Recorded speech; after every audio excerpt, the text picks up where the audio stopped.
Not working with India has a cost. ఇది జయశంకర్ గారు అన్న మాటలు. సో ఇది చెప్పిన తరువాతే వీడియో యొక్క టాపిక్ మాట్లాడాలని నేను అనుకుంటున్నాను, ఎందుకంటే ఇది బాగా నచ్చిందండి. ఇది అమెరికాకు కూడా వర్తిస్తుంది. చూడండి, మనల్ని ఐసోలేట్ చెయ్యాలి, బెదిరించాలి, మీకు టారిఫ్లు అన్నాడు. ఇవాళ సెకండరీ టారిఫ్ కూడా భారత్పై పడుతుందని డొనాల్డ్ ట్రంప్ అక్కడ కూర్చొని మనల్ని బుల్లింగ్ చేస్తున్నాడు. మరి ఇక్కడ ఏం జరుగుతుంది అంటే ప్రపంచ దేశాలంతా కూడా భారత్ వైపు పరిగెత్తుకు రావడం. ఇదే చెప్తున్నాను, నువ్వు నాతో పని చేసుకోరా, నాతో స్నేహపూర్వకంగా ఉండు, నీకు మంచిది. అమెరికా చాలా పెద్ద దేశం, చాలా డెవలప్డ్ కంట్రీ, సర్వము చెప్తారు. కానీ భారత్ లేని అమెరికాను అక్కడ ప్రజలు ఊహించనే లేరు. ఇది మాత్రం నేను 100% చెప్పగలను.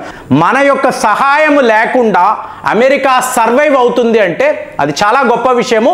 అదైతే జరగదు. సో ఇప్పుడు చూడండి, బంగ్లాదేశ్ లాస్ట్ ఇయర్ మీరు చూసారు అనుకోండి, ఇప్పుడు మనకు దుర్గా పూజ కదా, సో దసరా స్టార్ట్ అవ్వబోతుంది. సో మీకు వెస్ట్ బెంగాల్ అంతా కూడా పద్మా హిల్సా అని అంటారు. సో ఈ హిల్సా చేప అనేది అత్యంత పవిత్రమైనది. వాళ్ళ పూజల్లో కూడా ఈ చేపలను పెట్టి వాళ్ళు పూజలు చేసుకుంటారు. సో అలాంటిది లాస్ట్ ఇయర్ ఈ మహమ్మద్ యూనస్ ఏం చేశాడు, మేము భారత్కి హిల్సా చేపలను అమ్మము, పంపించము, బ్లాక్మెయిలింగ్, హిల్సా ఫిష్ బ్లాక్మెయిలింగ్ అని అంటారు. మరి ఇవాళ ఏం జరిగిందండి, 1200 మెట్రిక్ టన్నుల హిల్సా చేపలను మేము భారత్కి పంపిస్తున్నాము, వద్దురా బాబు అన్నా కూడా మేము ఇస్తాము. సడన్గా ట్విస్ట్ ఆఫ్ ద టేల్ ఎలా జరిగిందండి, not working with India has a cost. So Bangladesh కూడా అర్థమైంది. అమెరికాలో ఏమో ఇవాళ డెమోక్రటిక్ పార్టీ లేదు, రిపబ్లికన్ పార్టీ ఉంది. వాళ్ళు బంగ్లాదేశ్ని నానా విధాలుగా హింసిస్తూ ఉంటారు. కాబట్టి మళ్ళీ భారత్తో మనతో కలిసిపోతే ఏదో ఒక రకంగా మనం వాళ్ళని ఆదుకుంటాము కదా. సో నిన్నటికి నిన్న మీకు గంగా వాటర్ ట్రీటీ, సో దీనికి సంబంధించిన ఒప్పందాలు జరిగాయి. అంటే ఇప్పుడు పద్మ అంటే ఏంటండి, పద్మా హిల్సా అంటారు. పద్మ అంటే గంగా నది, బంగ్లాదేశ్లో మీకు గంగా నదిని పద్మ అని అంటారు. సో ఇప్పుడు వాళ్ళు పంపించడానికి రెడీ అయ్యారు కదా. మీకు 14 నదుల సిస్టమ్స్, బార్డర్ సిస్టమ్స్. ఇక్కడ ఏమీ లేదు ఫ్రెండ్స్, వీళ్ళు భారత్తో శత్రుత్వము అని మాట్లాడతారు. పాకిస్తాన్ వాడు, బంగ్లాదేశ్ వాడు, నేపాల్ వాడు. ఇది కుదురుతుందా మీరు ఆలోచించండి. పాకిస్తాన్ అంటే భారత్ నుంచి విడిపోయిన ఒక దేశం, ఒక భూభాగం. బంగ్లాదేశ్కి ఒక స్వతంత్రం మనమే ఇప్పించాం. సో ఇప్పుడు ఆ నదులు అన్నారనుకోండి, మనదే కదా, మన నదులే అవి. కానీ వీళ్ళు ఏం చేస్తున్నారు, మాది విడి దేశము కాబట్టి సరిహద్దులు ఉన్నాయి కాబట్టి ఇలాంటి ఒక ట్రీటీ కావాలి. సరే బతకండ్రా, పోతే పోని బతకండ్రా అని చెప్పి మనము వాళ్లకు ఇప్పుడు ఫారాకా బ్యారేజ్ అని అంటారు. ఎంత పెద్దదండి ఈ ఫారాకా బ్యారేజ్. ఏమిటి, మీకు గంగా నది వైపు నీరు అటు ఇటు. సో ఇప్పుడు 70% నీరు భారత్ వైపు ఉంటే మన దగ్గర నుంచే కదండి ఆరిజిన్, గంగోత్రి నుంచే కదా గంగా నది వస్తుంది, తరువాతే కదా మీకు బంగ్లాదేశ్ దాకా వెళ్తుంది. ఇదేం ఆలోచించరు, మా దేశములో ఈ నీరు ఉంది కాబట్టి మాదే. అరే మేము ఆపేమంటే మీరు ఏమైపోతారా, భారత్ నుంచి వెళ్ళిన వాళ్లే కదా మీరు, మీకు మీరుగా రెచ్చిపోతే మేము చూస్తూ ఊరుకుంటామా. సో 70% గంగా నీరు మన వైపే ఉంటుంది, అంటే గంగా వాటర్ ట్రీటీ అని అంటారు. అదే అటువైపు అన్నారు అనుకోండి, ఒక 30-35% వాళ్ళ నీరు. సో ఈ డిస్ట్రిబ్యూషన్ అనేది ఎప్పుడు ఉంటుంది, 14 నదుల వద్ద ఈ డిస్ట్రిబ్యూషన్ అనేది ఉంటుందండి. దీనినే India Bangladesh joint river commission అంటారు. సో పెద్ద పెద్ద ఒప్పందాలు. ఇదంతా తెలుసుకోకుండా మహమ్మద్ యూనస్ అడ్డదిడ్డంగా మాట్లాడాడు. దాంతో దెబ్బ ఎక్కడ తగలాలో తగిలింది.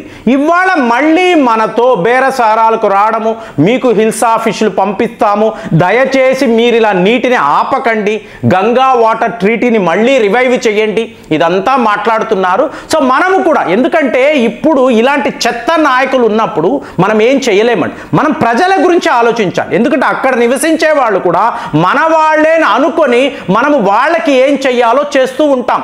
కానీ వీళ్లకు అలాంటి ఉండవు కదండి. ఇప్పుడు ఈ డొనాల్డ్ ట్రంప్ మోడల్ ఏమిటి, దేశాన్ని వాడుకొని తన సొంత అవసరాలను తీర్చుకోవడం. సో ఒకప్పుడు భారత్లో కూడా ఇదే పరిస్థితి కదా, ఇదే ఉండేది కదా. నా ఫ్యామిలీ ఏమిటి, నా ఫ్యామిలీ టాప్ ప్రయారిటీ, తరువాతే దేశం. ఇప్పుడు ఇందిరాగాంధీ గారిని ఏమంటారు ఆవిడ? Indira is India, India is Indira. నేనేనండి దేశము, నా కుటుంబమే ఈ దేశాన్ని పరిపాలిస్తున్నారు. వాడు ఎవడైనా సంజయ్ గాంధీ అనేవాడికి ఏ పదవి లేదు, అయినా కూడా దేశంలో కీలకమైన నిర్ణయాలు మా అబ్బాయే తీసుకుంటాడు. ఇలా మాట్లాడిన వాళ్ళు ఇవాళ మారిపోయిందండి. ఈ వ్యవహారం అంతా మారిపోయింది. అయినా కూడా ట్రంప్ లాంటి నాయకులు వచ్చినప్పుడు దీనినే వాళ్ళు మెయిన్ అజెండాగా మాట్లాడతారు. నా కుటుంబము కోసమే అమెరికా అనబడే దేశము ఉంది అని వాళ్ళు మాట్లాడతారు. ఓకే, అది వదిలేయండి. కానీ మీరు భారత్తో స్నేహపూర్వకంగా లేకపోతే ఏం జరుగుతుంది? ఇప్పుడు ఇజ్రాయెల్ అన్నప్పుడు అమెరికా యొక్క జూనియర్ పార్ట్నర్ కదా. ఇజ్రాయెల్ని కాపాడడమే మా ప్రాథమిక లక్ష్యం అని చెప్పి అమెరికా వాళ్ళు అంటారు. ఇజ్రాయెల్కి ఏం కావాలన్నా, డబ్బు, ఆయుధాలు ఏం కావాలన్నా ఇస్తారు. అదే ఇజ్రాయెల్ని చూడండి, మొన్న మాట్లాడాను, భారత్ నుంచి పాఠాలు నేర్చుకో. మోదీ గారిని చూసి బెంజమిన్ నాథన్యాహు లెర్న్ ద లెసన్స్ వాళ్ళు చెప్తున్నారు, వాళ్ళ మీడియా చెప్తున్నారు. ఈరోజు ఏమిటి? ఇజ్రాయెల్కి భారత్ మధ్య పెద్ద పెద్ద ఒప్పందాలు.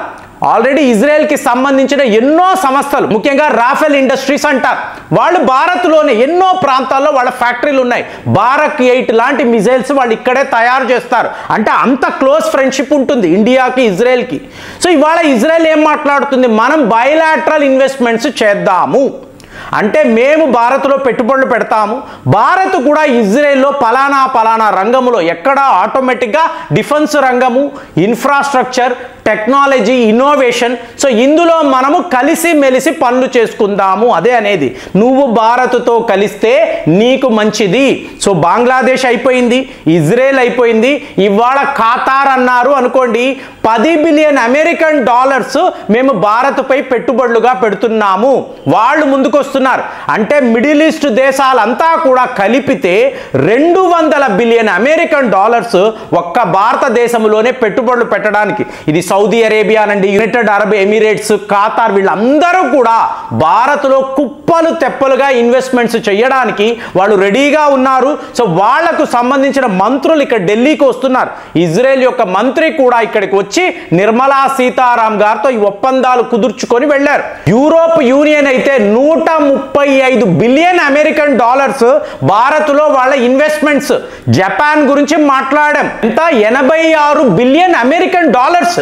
అంటే ప్రపంచంలో ప్రతి వైపు నుంచి కూడా భారత్లోకి ఇంతంత ఇన్వెస్ట్మెంట్స్ ఎప్పుడూ వస్తూనే ఉంటాయి కదండి. ఇందులో ఏమిటి స్పెషల్ అంటే అలా కాదండి, అమెరికా వాడు మనల్ని టార్గెట్ చేస్తున్నాడు, భారత్తో వ్యాపారం చెయ్యకండి అంటున్నాడు. సో భారత్ని ఐసోలేట్ చేసే ప్రయత్నాలు చేస్తున్నాడు. ఈ టైంలో మీకు ప్రపంచ దేశాలంతా కూడా, ఇంకా ఆస్ట్రేలియా లాంటి దేశము కూడా Bharat is a trusted partner, ఆ దేశముతో మేము ఫ్రీ ట్రేడ్ అగ్రిమెంట్ అనే దాన్ని కొనసాగిస్తాము. ఇప్పుడు ఖతార్ ఏం మాట్లాడుతుంది? FTA agreements, free trade agreements వేసుకున్నారు. రేపు మీకు పీయూష్ గోయల్ అంటే అక్టోబర్లో ఈయన దోహా వెళ్ళి సంతకాలు చేస్తారు. ఇదేదో ఉట్టినే వాళ్ళు అన్నారు, మర్చిపోయారు, జరగలేదు, అలాంటిది ఏమీ లేదండి. యూరోప్ యూనియన్కి సంబంధించిన మంత్రి స్థాయి వ్యక్తులు ఇక్కడికి వచ్చి వాళ్లతో పాటు వాళ్ళ లోకల్ నాయకులను 30 మందిని తీసుకువచ్చి ఇక్కడ వీళ్ళు సంతకాలు పెట్టి భారత్తో వ్యాపారము అంటున్నారు అనుకోండి. ఇప్పుడు ఎవరు ఐసోలేట్ అవుతున్నారు?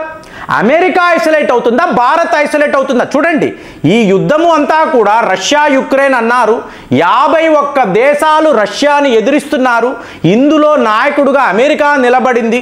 తరువాత వీళ్ళు చైనాను అన్నారు. ఇవాళ ఏంటి? అమెరికాకు భారత్కి మధ్య యుద్ధము అని చెప్పి ప్రపంచ స్థాయిలో అందరూ మాట్లాడుతున్నారు. కానీ హోల్ వరల్డ్ భారత్తో నిలబడడం, అమెరికాను ఒక శత్రు దేశంలా చూడడము, మేము మీతోనే ఉన్నామని అనడము చాలా చాలా గొప్పగా అనిపిస్తుంది. కాబట్టే మళ్ళీ ఒక్కసారి జైశంకర్ గారి మాటలు, not working with India has a cost. So దీన్ని మీరు సెకండ్ టైం అడుగుతున్నాను, మీరు నమ్ముతున్నారా? మీ ఆలోచనలు ఎలా ఉన్నాయి? కామెంట్స్లో తెలియజేయండి. మళ్ళీ వచ్చే వీడియోలో కలుద్దాం. జై హింద్.